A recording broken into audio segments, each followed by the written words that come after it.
Good evening दोस्तों, मैं Sandeep loyal आप सभी का लॉयल क्लासेस पे स्वागत करता हूं।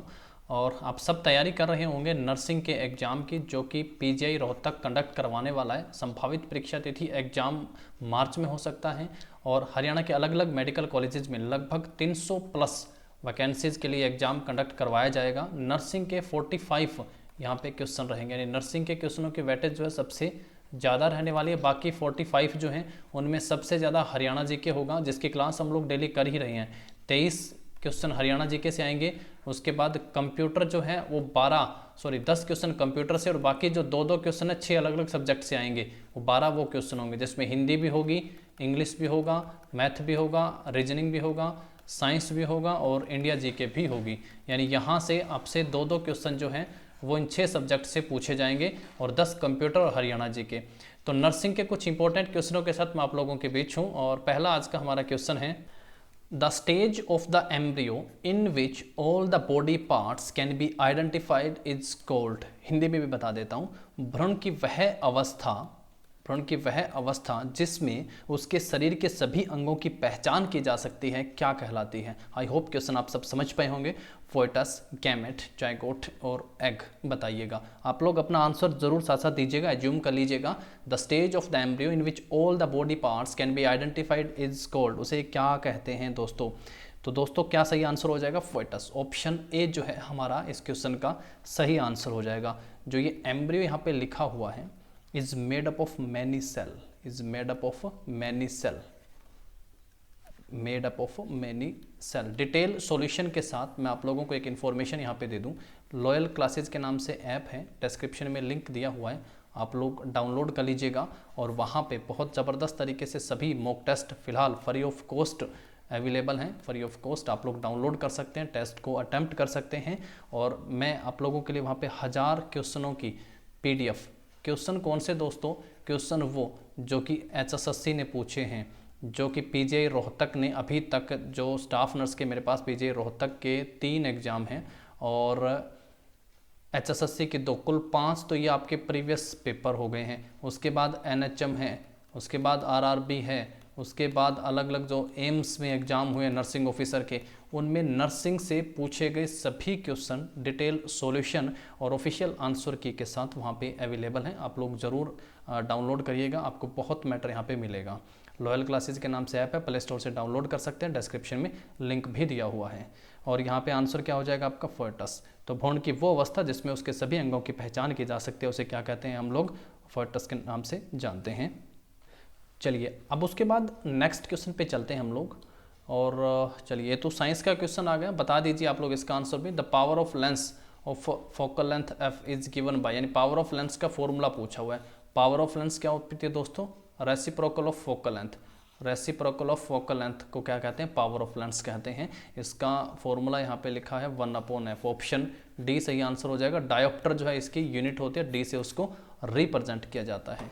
चलिए अब हम लोग अपने नेक्स्ट क्वेश्चन पे चलते हैं। Which phase is maximum multiplication resulting in increased population of bacteria with reduced generation of time. फिर से दोहराता हूँ, which phase is maximum multiplication. Maximum multiplication किस फेज में होता है जिसकी वजह से पॉपुलेशन जो है बैक्टीरिया की इंक्रीज होती है विद रिड्यूस्ड जनरेशन टाइम। जो जनरेशन टाइम है उसको रिड्यूस करके वो अपनी पॉपुलेशन को बढ़ा लेते हैं, उसको क्या कहते हैं? Stationary phase, decline phase, lag phase या लॉग फेज, किस नाम से इसको जाना जाता है? तो दोस्तों एज्यूम करिएगा क्या हो जाएगा इस क्वेश्चन का answer. Which phase is maximum multiplication resulting in increased population of bacteria with reduced generation time? तो दोस्तों इसको log phase कहते हैं। क्या कहते हैं? log phase के नाम से इसको जाना जाता है। कई बार इसको logarithm phase के नाम से भी जानते हैं। logarithm या log जब हम लोग, आपने मैथमेटिक्स में भी पढ़ा भी होगा, तो कई बार इसको logarithmic phase के नाम से भी इसको जाना जाता है। कई बार इसको एक्सपोनेंशियल फेज़ के नाम से भी जाना जाता है। तो ये अलग अलग नाम है, ये भी मैंने आप लोगों को यहाँ पे बता दिए हैं, ये भी आप लोगों को ध्यान रखने हैं। और ये एक ऐसा जो लॉग फेज है, एक ऐसा पीरियड होता है, इज ए पीरियड, इंग्लिश में ही ध्यान रखिएगा, थोड़ा समझने की कोशिश कीजिएगा। Is a period characterize by cell doubling. क्या होता है इसमें? सेल डबल होते हैं, सेल डबलिंग। और इसका एक छोटा सा फॉर्मूला भी है, वो भी आप लोग ध्यान रख सकते हैं। इसमें जो न्यू बैक्टीरिया अपीयर होते हैं per unit time, the new bacteria appearing per unit time, जो नए बैक्टीरिया पर यूनिट टाइम में जो अपीयर होते हैं पर यूनिट टाइम, वो प्रोपोर्शनल होता है। प्रोपोर्शनल समझते हैं ना, अनुपात में प्रोपोर्शनल होते हैं टू द प्रेजेंट पॉपुलेशन, उसी प्रेजेंट पॉपुलेशन के उसी हिसाब से वो ज़्यादा से ज़्यादा आगे बढ़ते जाते हैं, प्रेजेंट पॉपुलेशन डबल होते जाते हैं, मतलब जैसे कि सेल डबलिंग के केस में हम लोग लॉग फेज कहते हैं। तो आई होप जो मैक्सिमम मल्टीप्लिकेशन होता है, पॉपुलेशन ऑफ बैक्टीरिया का इंक्रीज होता है विद रिड्यूस जनरेशन टाइम, उसको लॉग फेज कहते हैं। कई बार इसको लॉगरिथम फेज के नाम से भी जाना जाता है, कई बार इसको एक्सपोनेंशियल फेज भी कह देते हैं। ये एक ऐसा पीरियड होता है जिसमें सेल डबलिंग होते हैं, और इसका एक छोटा सा फॉर्मूला टाइप आप याद कर सकते हैं कि जो न्यू बैक्टीरिया अपीयर होते हैं पर यूनिट टाइम में, पर यूनिट टाइम में जो नए बैक्टीरिया आप लोगों को दिखाई दे रहे हैं, न्यू बैक्टीरिया अपीयरिंग, वो प्रोपोर्शनल होते हैं प्रेजेंट पॉपुलेशन के, प्रेजेंट बैक्टीरिया की पॉपुलेशन के, ध्यान रखेंगे। चलिए नेक्स्ट क्वेश्चन पे चलते हैं। इसके बाद देखिए, अगर इंग्लिश में करके आप लोगों को ऐसा लगता है कि बिल्कुल ऐसा नहीं हो पाएगा नहीं हो पाएगा, ये बहुत मतलब कंफ्यूजिंग स्टेट में है आप लोग। अगर आप लोगों ने DMER का फॉर्म भर रखा है और आपका HSSC का रिटर्न क्वालिफाई नहीं हुआ है, तो आप लोग इसकी तैयारी पूरे जोरों शोरों से करें। 50 परसेंटाइल मिनिमम पासिंग मार्क्स कर दिए हैं, 50 परसेंटाइल मिनिमम पासिंग मार्क्स हैं, वो आपके आने ही चाहिए। 45 नंबर का आएगा, या कुछ मुश्किल होंगे, कुछ आसान होंगे, कुछ देखते ही समझ में आ जाएंगे, कुछ नहीं आएंगे, लेकिन करना होगा। दिक्कत उन बच्चों को जरूर हो सकती है जो साथी GNM थे, या जिन्होंने इंग्लिश मीडियम में पढ़ाई नहीं की है, क्योंकि पेपर कंप्लीट इंग्लिश मीडियम में होगा। नर्सिंग के क्वेश्चन होंगे इंग्लिश में, कंप्यूटर के क्वेश्चन इंग्लिश में, बाकी जो है आप लोगों को दोनों लैंग्वेज यहाँ पे देखने को मिलेंगी। Which part of the breast is the Montgomery gland situated? पहला ऑप्शन है lactiferous sinus of milk duct, दूसरा है एल्वियोली ऑफ लोब्यूल, तीसरा है लैक्टिफेरस डक्ट, और चौथा है near the base of the nipple. Which part of the breast is the Montgomery gland situated? Montgomery gland जो दोस्तों वो कॉम्बिनेशन होता है, is the combination of milk gland, किसका? मिल्क, दूध जो मिल्क ग्लैंड होता है, और वसा में, जिसको इंग्लिश में कह देते हैं हम लोग सीबासियस,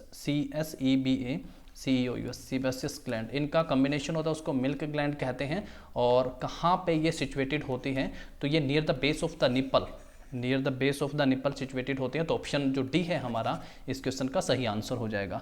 नेक्स्ट क्वेश्चन पे चलते हैं। इसके बाद which muscle injury causes torticollis during delivery? पहला ऑप्शन है स्मूथ मसल, कार्डियक मसल, और इसको कहते हैं SCHL, स्टेर्नोक्लेडोमेस्टिड, यानी SCH के नाम से, SCM के नाम से इसको जानते हैं, and skeletal muscle. Which muscle injury causes torticollis during delivery? तो कौन से दोस्तों क्या आंसर हो जाएगा? ऑप्शन सी, SCH इसका आंसर हो जाएगा। और ये एक इंपॉर्टेंट लैंडमार्क होता है, कहाँ पे दोस्तों? जहाँ पे जो नेक को डिवाइड करता है, जो नेक को क्या करता है? डिवाइड करता है, किस में? इंटीरियर एंड पोस्टीरियर ट्रायंगल में, इंटीरियर और पोस्टीरियर ट्रायंगल में, इंटीरियर में और पोस्टीरियर ट्रायंगल में डिवाइड करता है नेक को। एक इंपॉर्टेंट लैंडमार्क है SCH, इसको बहुत ध्यान से आप लोगों को समझना है। और नॉर्मली जो टॉर्टिकोलिस होती है, बेबी की जो पोजीशन होता है उसके कारण होता है, बेबी पोजीशन के कारण। चलिए नेक्स्ट क्वेश्चन पे चलते हैं। इसके बाद हम लोग milk ejection hormone is, milk ejection hormone कौन सा? बहुत आसान सा क्वेश्चन, आप सबको पता होगा, ऑक्सीटोसिन है, बिल्कुल है ना, यही आपका आंसर है। मिल्क इजेक्शन हार्मोन के नाम से, ये तो बेसिक सा है और अलग अलग एग्जाम में पूछा भी जाता है। और नर्सिंग में ही क्यों, GK में भी इस क्वेश्चन को पूछ लिया जाता है कई बार, ठीक है। ऑक्सीटोसिन मिल्क इजेक्शन हार्मोन होता है। नेक्स्ट क्वेश्चन पे चलते हैं। इसके बाद the primary granuloma formed in tuberculosis is known as? पहला ऑप्शन है रीड सेल के कारण, Ghon's focus, goblet cell and caseous focus. तो primary granuloma formed in tuberculosis is known as Ghon's focus. Option B जो इसका सही answer हो जाएगा। उसके बाद नेक्स्ट क्वेश्चन है the main step to be done by first aider in an emergency situation. Emergency situation में जो पहला स्टेप लिया जाता है वो क्या होता है? Make the area safe, evaluate the injured patient condition, seek help and all of these. बताइएगा आपातकालीन, इमरजेंसी सिचुएशन लिखा है ना यहाँ पे, इमरजेंसी सिचुएशन यानी आपातकालीन स्थिति में जो प्राइमरी यानी प्राथमिक उपचारकर्ता द्वारा किया जाने वाले मुख्य कदम क्या होते हैं? मेक द एरिया सेफ, यानी इसका मतलब है कि सुरक्षा बनाएं, evaluate the injured patient condition, घायल मरीज की अवस्था का कंप्लीटली एवोल्यूशन करें, मूल्यांकन करें, एंड सीक हेल्प, जहां तक संभव हो सके मदद मांगे, यानी फर्स्ट एडिंग सिचुएशन में। तो यहाँ पे ऑल ऑफ दीज हो जाएगा, ऑप्शन डी हमारे इस क्वेश्चन का सही आंसर हो जाएगा।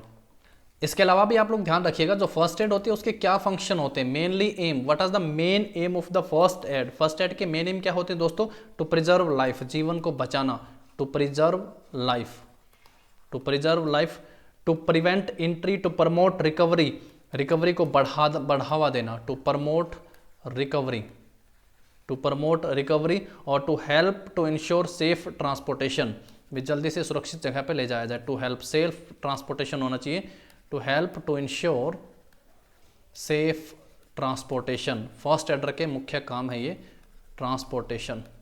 इसमें एक चीज़ ध्यान रखना, इसमें कभी भी ये जो होता है फर्स्ट एड का मुख्य ये काम नहीं होता है कि वो क्या करे, टू प्रिवेंट इंजरी, इंजरी को रोकने का काम करे, वो बिना एग्जामिन के नहीं करना चाहिए, to prevent injury.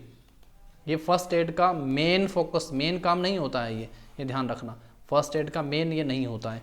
First aid का टू प्रिजर्व लाइफ बचानी है, to promote recovery and to help to ensure the safe transportation. और मेन स्टेप क्या होता है डन फर्स्ट एडर के द्वारा जो किया जाता है किसी भी इमरजेंसी सिचुएशन में, make the area safe and evaluate the injured patient condition and seek help जहाँ तक संभव हो। नेक्स्ट क्वेश्चन पे चलते हैं इसके बाद।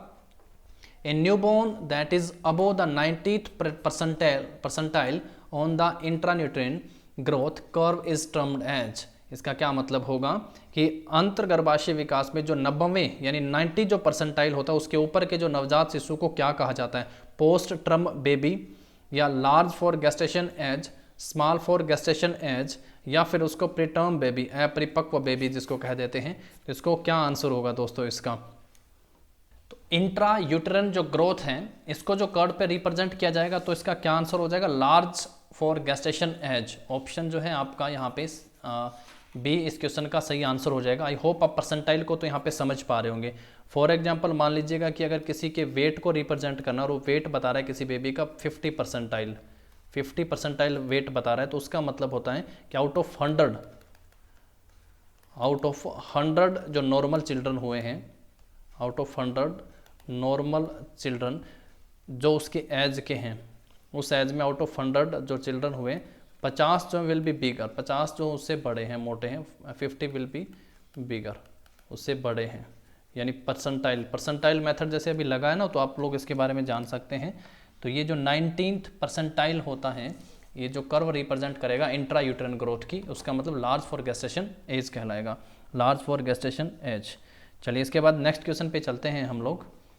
सिफिलिस इज केस्ड बाय, बताइएगा सिफिलिस जो है वो किसके कारण होता है। पहला ऑप्शन आप लोग यहाँ पे देख पा रहे हैं स्टेफिलोकस के कारण, स्टेफिलोकस है। दूसरा ऑप्शन आप देख पा रहे हैं स्ट्रेप्टोकोकस के कारण, और तीसरा ऑप्शन है ट्रेपोनेमा पैलिडम के कारण, और चौथा ऑप्शन इनमें से कोई नहीं। तो सिफिलिस का जो कारण है वो क्या है, ट्रेपोनेमा पैलिडम। ट्रेपोनेमा पैलिडम नामक बैक्टीरिया के कारण ये होता है, नामक बैक्टीरिया के कारण ये होता है। तो यहाँ आप लोगों को इस बैक्टीरिया का नाम ध्यान रखना है जिसके कारण सिफिलिस होता है। नाम है आप लोगों का यहाँ पे ट्रेपोनेमा पैलिडम, ट्रेपोनेमा पैलिडम नाम ध्यान रखेंगे सिफिलिस बैक्टीरिया का। नेक्स्ट क्वेश्चन पे चलते हैं इसके बाद। A adult patient is categorized as oliguric acute renal failure when is urine output is. एक पूरी लिमिट बताई गई है जिसके द्वारा एडल्ट पेशेंट से क्वेश्चन पूछा गया है।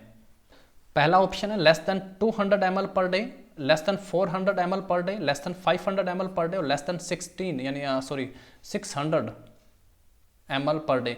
एक अडल्ट पेशेंट है और यूरिन आउटपुट के हिसाब से, और किस पेशेंट को अगर यूरिन पर डे इससे कम होगा तो उसको एलिगोरिक एक्यूट रेनल फेलियर के रूप में कैटेगराइज्ड किया जाएगा। तो less than 400 ml per day, less than 400 ml per day होगा अगर, तो उसको इस कैटेगरी में गिना जाएगा। उसके बाद है नेक्स्ट क्वेश्चन हमारा यहाँ, एक्सेसिव स्लीपनेस इज कॉल्ड, अत्यधिक नींद आना क्या कहलाता है, इंसोमानिया कहलाता है, या फिर नार्कोलेप्सी कहलाता है, या फिर आप लोगों का यहाँ पे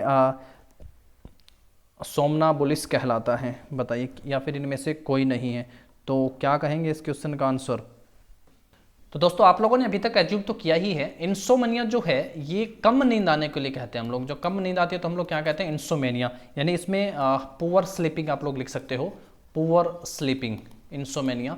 और नार्कोलेप्सी का मतलब होता है एक्सेसिव स्लीपिंग, यानी ज़्यादा नींद आना, एक्सेसिव स्लीपिंग, यानी इस क्वेश्चन में तो ऑप्शन बी जो हमारा सही आंसर हो जाएगा। और सोमनाबुलिश लिखा हुआ है यहाँ पे, इसका मतलब होता है लैक ऑफ स्लीप भी कह सकते हो, लैक ऑफ स्लीप है, एक्स्ट्रा फटीग है, और स्लीप वॉकिंग, नींद में चलना, लैक ऑफ स्लीप के कारण ऐसा होता है, एक्स्ट्रा फटीग के कारण, एक्स्ट्रा फटीग है, फटीग का मतलब समझते हैं थकावट है, और स्लीप वॉकिंग है भैया कि क्या है एक किस्म का ये स्लीप वॉकिंग। ठीक है, तो ये थोड़ी सी डेफिनेशन टाइप क्वेश्चन होते हैं, इनको आप लोग अच्छे से कर सकते हैं, एक एक करके पढ़िएगा इनको।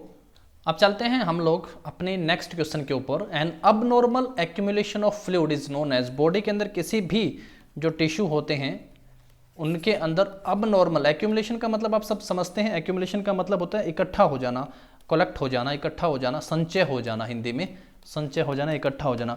द्रव के मतलब जो भी लिक्विड है उसका अब नॉर्मली किसी भी टिश्यू के अंदर इकट्ठा होना क्या कहलाता है? इन्फ्लेशन, बिल्कुल नहीं, उसको कहते हैं दोस्तों एडिमा। क्या कहते थे? एडिमा। कई बार आप लोग स्पेलिंग में OE यानी ओ एडिमा भी आप लोग देखते हैं कई बार। इसका मतलब होता है अब नॉर्मल एक्यूमुलेशन होना फ्लूइड का किसी भी सर्टेन टिश्यू के अंदर विद इन बॉडी। तो एक्यूमुलेशन ऑफ जो फ्लूइड होता है मे भी अलग अलग तरह से हो सकता है, आप लोग उसको अलग अलग तरह से पढ़ते हैं। चलिए, ओडिमा कहते क्या है उसको? एडिमा का नाम उसको दिया गया। अब normal accumulation of fluid is known as oedema. Simple सी डेफिनेशन पूछी गई थी। नेक्स्ट क्वेश्चन के ऊपर चलते हैं। इसके बाद inadequate pumping action of the heart is known as, inadequate मतलब जो सही नहीं है पंपिंग एक्शन हार्ट का, इसको किस नाम से जाना जाता है? किस नाम से इसको जाना जाता है दोस्तों बताइएगा। सबसे पहले लिखा कार्डियोजेनिक शॉक। कार्डियक तो आप लोगों को पता हार्ट से ही जुड़ी हुई टर्म है, कार्डियोजेनिक शॉक ये हार्ट से जुड़ी हुई टर्म है। दूसरा कहता है एब्स्ट्रक्टिव है, या फिर कहता है एनाफाइलेटिक है, आपका एनाफिलेक्टिक शॉक है, या फिर सेप्टिक शॉक है। तो दोस्तों आप लोग हार्ट के बारे में पढ़ते हैं तो हम लोग कार्डियोलॉजी ही पढ़ते हैं, है ना। तो हार्ट का इनएडिक्वेट पंपिंग एक्शन को क्या कहते हैं? Cardiogenic shock. क्या कहा जाता है इसको? कार्डियोजेनिक शॉक के नाम से इसको जाना जाता है। इनएडिक्वेट pumping action of heart is non cardiogenic shock. आसान सा था, हार्ट का आंसर करने वाले आंसर इसका कर पाए होंगे। उसके बाद है नेक्स्ट है the excessive vomiting during pregnancy deteriorating the health of the mother is known as. The excessive vomiting कब? During pregnancy deteriorating the health of the mother is known as. उसको किस नाम से जाना गया? एबॉर्शन है, प्री एक्लेम्पसिया है, pregnancy induced hypertension है, एंड हाइपरमेसिस ग्रेविडम है। किस नाम से इसको जाना जाता है? आई होप क्वेश्चन तो आप लोग समझ ही पाए हैं, और अगर नहीं तो थोड़ा सा हिंदी में अगर आप लोगों को बताऊं तो क्या कहते हैं ड्यूरिंग प्रेगनेंसी, यानी प्रेगनेंसी के दौरान एक्सेसिव वोमिटिंग का मतलब ज़्यादा उल्टियाँ आना, इसके कारण माँ की सेहत बिगड़ जाती है। और इसको बिगड़ने की, माँ की सेहत को यानी मदर की सेहत हेल्थ को बिगड़ने को क्या नाम दिया गया है? कौन सी ऐसी टर्म है जिसको डिफाइन किया गया है? तो हाइपरमेसिस ग्रेविडम, हाइपरमेसिस ग्रेविडम इस टर्म को कहते हैं दोस्तों। तो ऑप्शन जो डी है हमारा इस क्वेश्चन का क्या हो जाएगा? सही आंसर होगा हाइपरमेसिव ग्रेविडम। नेक्स्ट क्वेश्चन पे चलते हैं। Who is recognised as the father of, बताइए, मनोविश्लेषण, मनोविश्लेषण, साइकोएनालिसिस, मनोविश्लेषण के फादर किसे कहा जाता है? मनोविश्लेषण के फादर किसे कहा जाता है दोस्तों? तो टोलमैन है, सिगमंड फ्रॉयड है, उसके बाद विलियम जेम्स हैं, और अल्फ्रेड एडलर हैं।